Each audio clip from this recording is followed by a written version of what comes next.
The Lord be with you. And with your A spirit. reading from the Holy Gospel according to Saint Mark. Glory to you, O Lord.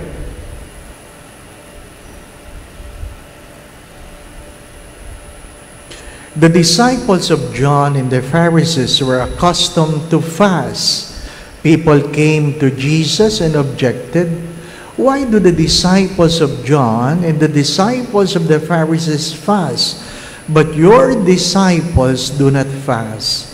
Jesus answered them, "Can a wedding guest fast while the bridegroom is with them? As long as they have the bridegroom with them, they cannot fast. But the days will come when the bridegroom is taken away from them, and then they will fast on that day. No one sews a piece of unshrunken cloth on an old cloth. If he does, its fullness pulls away, and the new from the old, and the tear gets worse.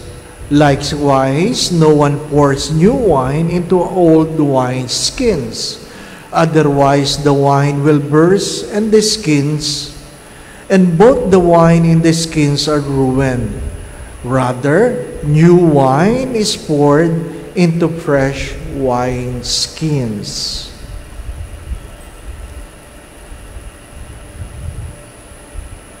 The Gospel of the Lord. Praise to you, Lord Jesus Christ.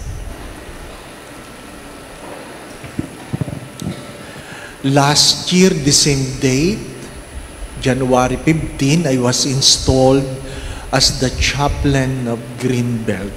No? And this is my first year anniversary. I survived.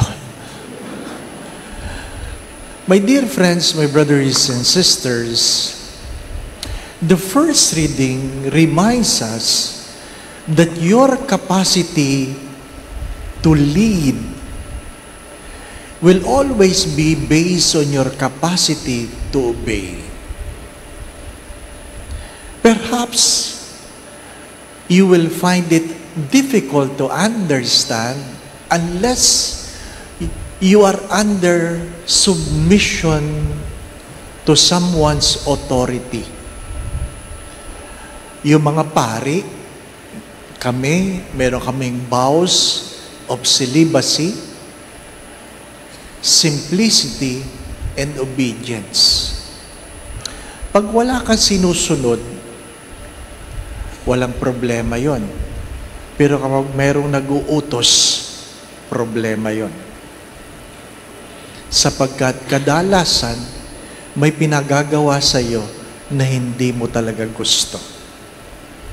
Pero, nung dumapa ka bilang pari sa isang malamig na semento, nangako ka that I promise obedience to you and to your successor.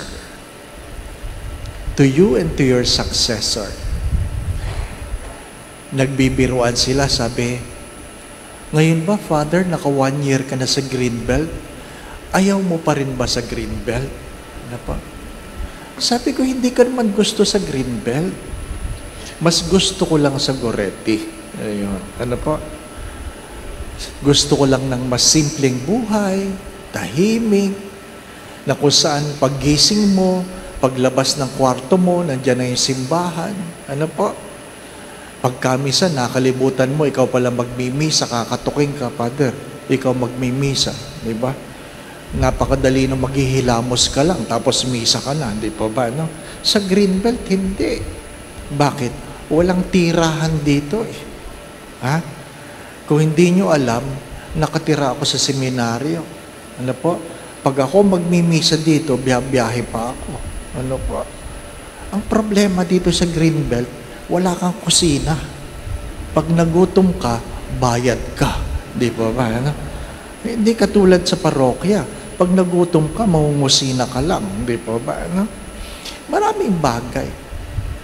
Maraming bagay. But because you are told, then you obey. Because you are told, you obey. Perhaps you might ask the question, how about us, Father? We are not priests. How how about us? We are not priests. Well, you have to understand that the minimum of love is to do the commandments. Do not forget that. The minimum of love is to do the commandments. And what is that? That you will have no other God beside the God we have. That you will not use the name of God in vain. That you keep Sabbath holy. That you will honor your mother and father. That you will not kill, you will not commit adultery, you will not steal, you will not bear false witness. That you will not covet thy neighbor's wife, including their husband, and you will not covet thy neighbor's goods. That's the minimum of love.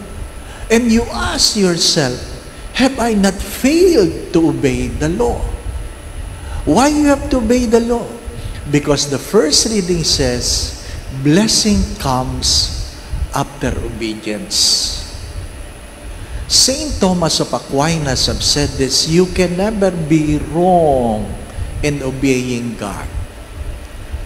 That's why we have to pray. What is the purpose of prayer? Not that your request be granted, that you may know the will of God, and that you may be able to obey God. When the disciples asked Jesus, teach us how to pray, it is important that in your prayer you're able to say, thy will be done. When you say, thy will be done, it is an aspect of obedience.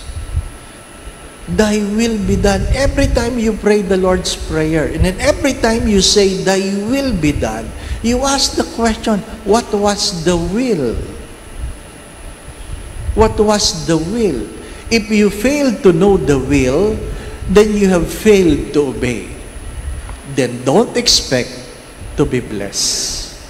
My dear friends, my brothers and sisters, hindi tayo pantay-pantay. Sa ayaw at sa gusto ninyo, hindi tayo pantay-pantay. Some were given much, others were given more. And in terms of age, whether you like it or not, some of us belong to the old wine.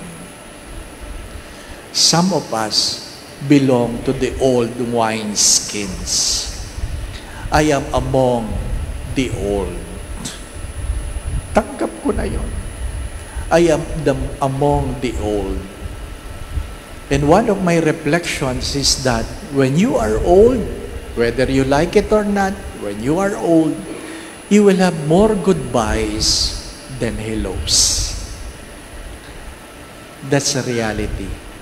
When you are old, you will have more goodbyes than hellos. Ganon talaga, hindi po ba? No? Kaya, samantalahin. Ano po? Samantalahin. Sabi nga nung isang misa sa patay, sana, Father, pag may namatay, sabay-sabay na lang, no? Sabi ko, bakit naman? Para wala nang iyakan. Sabi ko, hindi naman maganda yon. Inimbitahan nyo lang akong magmisa, isasama nyo ako, di ba? Hindi naman tayo sabay-sabay dumating, ba't kailangan sabay-sabay tayong umalis? Hindi po ba, no? When it is your time to say goodbye, goodbye. Di ba? But as long as you are here, you are present, consider your days as a gift. Amen. Today, I'm celebrating my 62nd birthday. This is my, thank you. And this is my second birthday after my fatal stroke. Ano pa? So, ang bilang, yung bilang mo nung nakabango ka sa stroke. Ano pa? Kaya, second birthday. Ano pa? Oh, that's it. Happy birthday to you. Happy birthday to you. Happy birthday, happy birthday. Happy birthday to you. Happy birthday to you. Happy birthday to you. Happy birthday, happy birthday. Happy birthday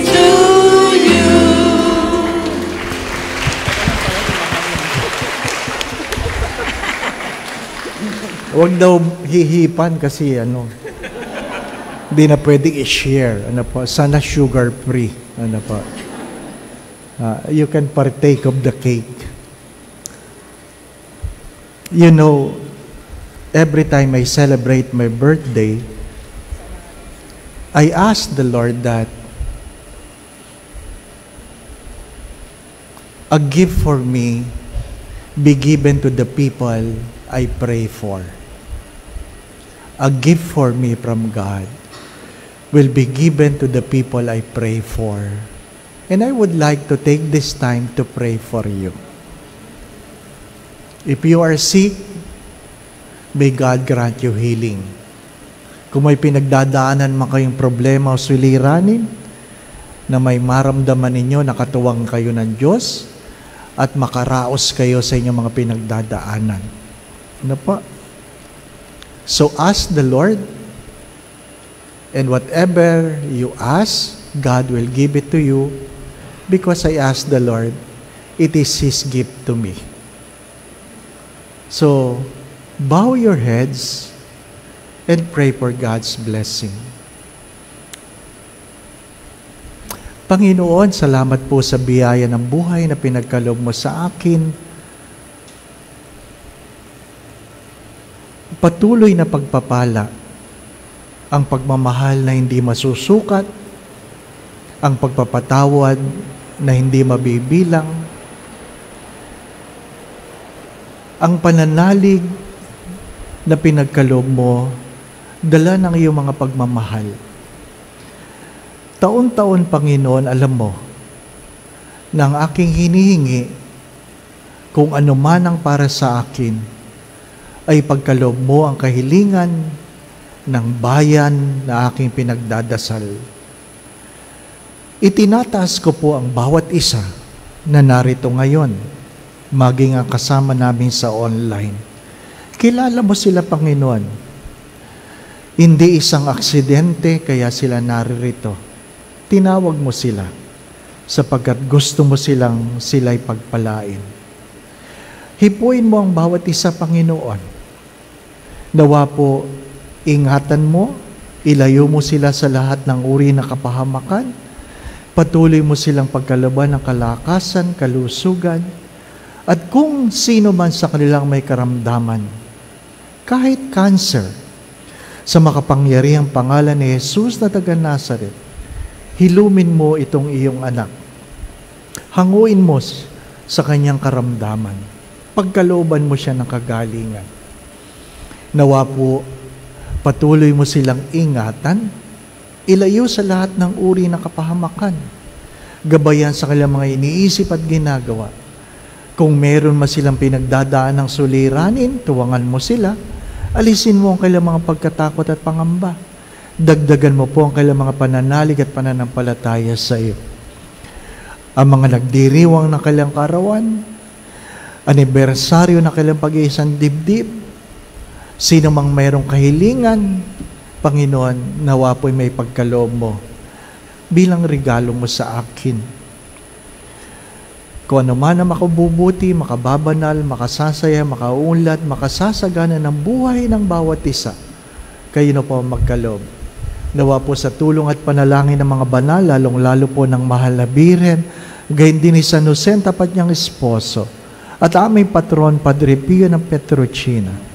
Pagpalain mo po ang bawat isa, sa ngalan ng Ama, at ng Anak, at ng Espiritu Santo. Amen. Happy birthday.